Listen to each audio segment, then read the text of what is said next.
लगाए जा रहे थे, लेकिन आज बसपा सुप्रीमो मायावती जी का ट्वीट आया। उन्होंने कहा है कि हम अकेले एकला चलो के नियम के अनुसार इस लोकसभा चुनाव में अकेले लड़ने वाले। देखिए, मैं उनको धन्यवाद दूंगा कि कम से कम एक जो 70 साल से सताया हुआ दलित समुदाय था, उससे पहले भी मुगलों, अंग्रेजों और व्यवस्था के शिकार लोग थे, दलदल में रहने वाले लोगों को उन्होंने महल तक पहुंचाया। उन्होंने राजनीतिक चेतना पैदा की और उसके आधार पर वे सत्ता में भी आए।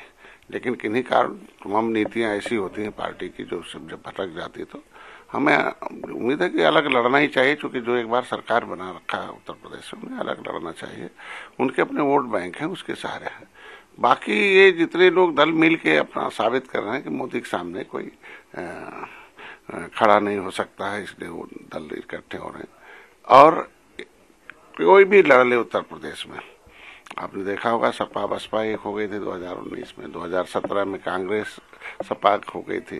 लेकिन हम लोग जब से मोदी के साथ खड़े हैं 2019 से, तब से आप देखोगे कि ऐतिहासिक जीत मिली 2019, 2022 और फिर अब 2024 भी। आपने 2023 भी आपने देखा होगा, जितने नगर महानगर नदी के किनारे हैं वो निषाद मछुआ समुदाय इस समय निषाद पार्टी के साथ है, और निषाद पार्टी भारतीय जनता पार्टी है। कई दिनों से जिस नाम सामने आए, लेकिन कल कांग्रेस ने 39 उम्मीदवारों के साथ अपनी पहली सूची जारी की। लेकिन राहुल गांधी वायनाड से चुनाव लड़ रहे हैं और कई बड़े लोगों का भी नाम सामने आया है। देखिए, जब राजनीति में 2013 में आया तो 2014 में ही कांग्रेस हाफ हो गई थी और बाकी साफ हो गए थे। लेकिन 2017 में जब मैं चुनाव लड़ा निषाद पार्टी, तो आप देखे होंगे कि कांग्रेस साफ हो गई, पंजाब मतलब कांग्रेस और बसपा साफ हो गई, साइकिल हाफ हो गई। उत्तर प्रदेश में कुछ बचता नहीं, क्योंकि उन्होंने बहुत बड़े बड़े ऐसी धोखेबाजी की है कि इस तरीके से आपने देखा होगा कि प्रधानमंत्री जी ने लेटर जो पढ़ा सदन में कि आरक्षण के बारे में पंडित जवाहरलाल नेहरू ने क्या पत्र लिखा मुख्यमंत्रियों को, सीधे पत्र पढ़ के सुनाया प्रधानमंत्री जी ने सदन में कि मैं आरक्षण का समर्थक नहीं हूं, और वो भी नौकरियों में आरक्षण का समर्थक एकदम नहीं हूं कि अयोग्य लोग जो है नौकरी में आए। ये क्या दर्शाता है आज के दिन में? उसके बाद जो है देश आजाद हुआ, कांग्रेस के साथ सरकारें रही, लेकिन ये देश में जो leatherman, washerman, fisherman group of caste था, इनके जो पब्लिक फाइल 75/4/1985 के गायब कराने की क्या जरूरत है? इस 18% निषाद हैं, उनका भविष्य गायब करा रहे हो, उनकी सुरक्षा आरक्षण गायब करा रहे हो। हम 14 कई प्रदेशों में अनुसूचित में, उत्तर प्रदेश में लटके हुए, बिहार में लटके हुए, मध्य प्रदेश में लटके। तो इस तरीके से एक बड़ी आबादी के साथ धोखेबाजी ये कांग्रेस को हमेशा मांगी पड़ेगी और आगे भी पड़ेगी। चूंकि पहले नहीं जानते थे तब तक इनको साथ थे, जैसे जान गए कि कांग्रेस जो है केवल षड्यंत्र करती है, वोट लेती है और कुछ ही लोगों को नौकरियों पर कब्जा जमाती है, जो उनके साथ वो हीरो हो गए, बाकी को जीरो बनाना। तो इसलिए जब से निषाद पार्टी आई तब से उत्तर प्रदेश में कांग्रेस का कुछ नहीं बचा, बाकी कुछ नहीं होगा। निषाद खड़े हैं, सरकार मोदी जी 80 जीत होगी, 400 पार, एनडीए पूरा सार्थक होगा। उत्तर प्रदेश के मुख्यमंत्री योगी आदित्यनाथ रिलायंस बनाने के लिए काम कर रही है, उनकी सिक्योरिटी के लिए काम कर रही है। अब देखो, आधी आबादी महिलाओं की है और किस तरीके से उनको नजरअंदाज किया गया था।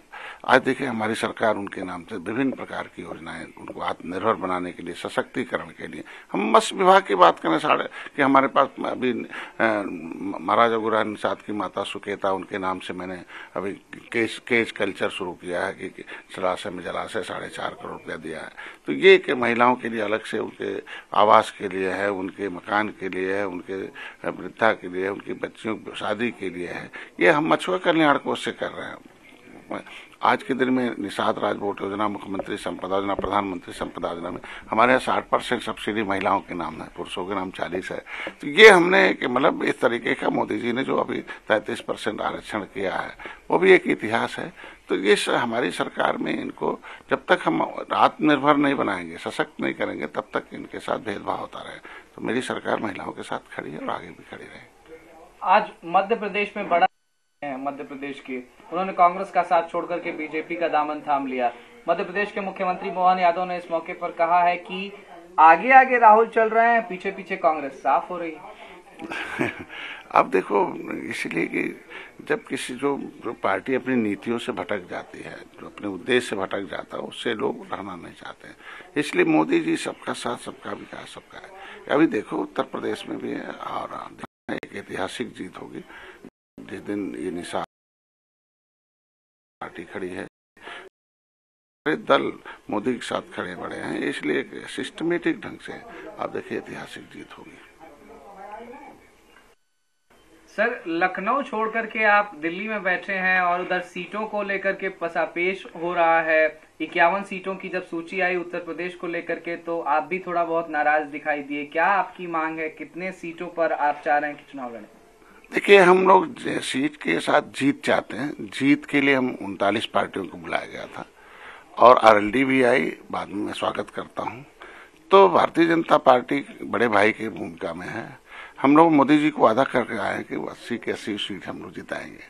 तो जीत के लिए हम लोगों को एक पार्टी अलायंस होता है, तो पार्टी का सिंबल होता है, तो पार्टी का जो कार्यकर्ता होता है पार्टी को खड़ा बड़ा करता है, इसलिए कि हमारी पार्टी सत्ता में जाएगी और वहां हमारी आवाज उठाएगी।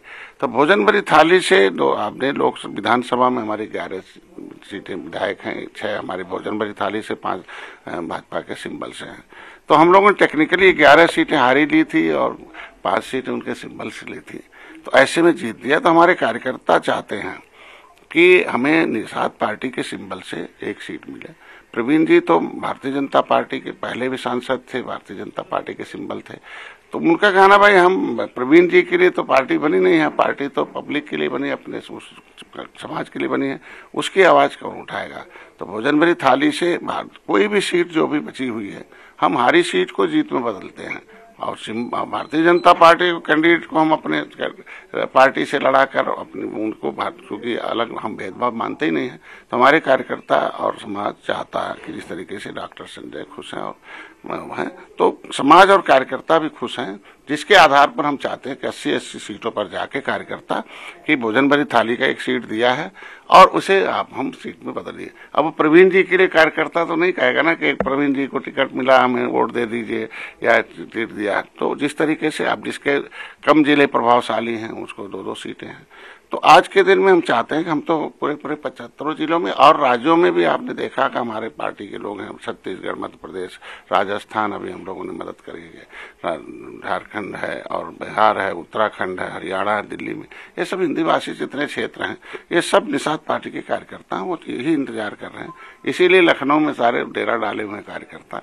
नहीं तो मैं कहा नहीं, ठीक है, आपकी वकालत में करूंगा। और बड़े भाई की भूमिका भारतीय जनता पार्टी में पूरा उम्मीद है कि वो निषाद पार्टी के सिंबल पर एक सीट कोई भी दे देगी, क्योंकि हम लोग मिल के टेक्निकली रूप से निषाद पार्टी के कार्यकर्ता और भारतीय जनता पार्टी के कार्यकर्ता और सहयोगी दलों के कार्यकर्ता जब तालमेल मिला चलते तो हार वाली सीट भी जीत में बदल जाती है। तो मैं चाहता हूँ इस बार जितनी हारी हुई सीटें पिछली बार वाली, उसमें से कहीं भी दे दे, तभी उसे हम जितवा लेंगे। नाराज हैं क्या हमारे लोग? भाई हमारे कार्यकर्ता, भाई हम तो कार्यकर्ताओं की आवाज हैं, समाज की आवाज है। अगर कार्यकर्ता समाज हमारा नाराज है तो उसकी आवाज को पहुंचाना हमारा धर्म बनता है।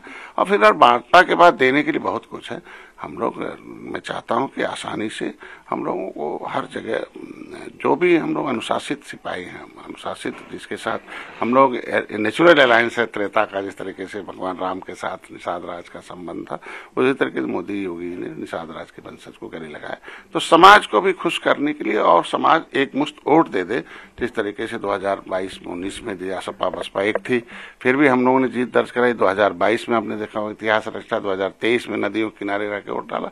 तो वोट इसीलिए डाल रहा है कि निषाद पार्टी भारतीय जनता पार्टी खड़ा।